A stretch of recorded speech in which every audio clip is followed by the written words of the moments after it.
Tá ceol comhamsara á arbeirt I rith an ama, le ceoltarí faoi le I cruthú bailí agsúla chun ceol a chuma. Ina measc tá Daithi O Dronai a bhíonn ag sinim ar an bhidal electrónach. Daithi, cé nuair thosaigh tú ag sinim ceol? Well, thosaigh mé ag sinim ceol tradiisiúnta nuair bhí mé anóg, bhí mé timpeall seacht. Tá má chlán táach tradiisiún an láidir de ceol tradiisiúnta, you know, so ní raibh aon rá agam.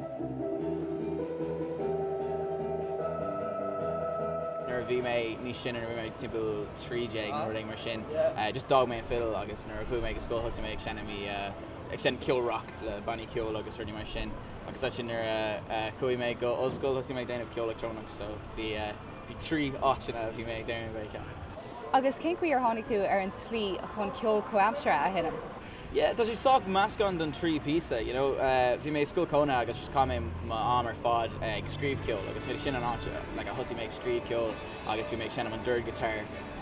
So thosaigh mé ag sinnam an sin, agus an sin nuair thosaigh mé ag úsáid an technolic, you know, it's nerd ceart mé, you know, so it's even na rudí le riomhairí agus chun na rudí sin a dhéanamh tú féin, you know. So nuair thosaigh mé ag plaiciach leis, you know, bhí mé géirí soach early se bhí tú an a lán rudí a dhéanamh leis.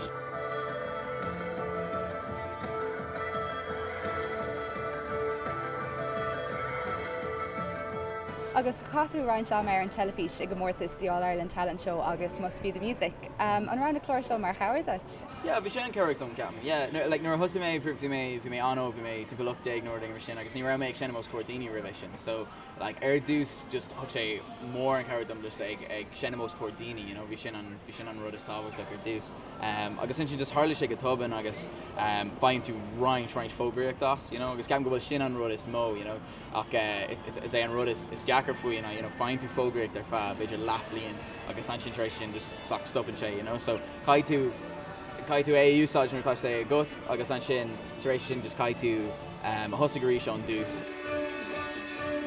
Agus cén chuí an maithíonn tú agus tú ag sin an bio? Tá sé ar éis, yeah, tá sé bhí sé an príomh rud nar thosaigh mé, you know, like ní raibh mé ag cruthú ceol I seomra éigean agus ag cuiréisús ar an Idirlín, you know, bhí mé ag sinnam os cuairdaoine agus bhí sin an príomh rud, you know, agus just fáin tú like rush atá híntaach, like, you know, so bhí sé like nuair thosaigh mé bhí sé ar éis agus, you know, I gcónaí tá mé géirí níos mó a dhéanamh agus níos gach rud a chuir le chéile níos bríomhar agus, you know, a bheith níos fearr. Agus céir é an plán inis? An plán inis faoi láir tá ag tafid album nua agus ba sé teach amach rih deir an bliain ba cúpla singles ag dul amach ar dús, so tásúla gom tá ag scríomh singles a haon radio agus gur mar sin, so ba sé soach pac ceol, soach deasa ceol, you know, so tá sé ba sin a teach amach agus an sin like ba méid sin am roiint gigs. Agus an maith tú ag sin am thuí?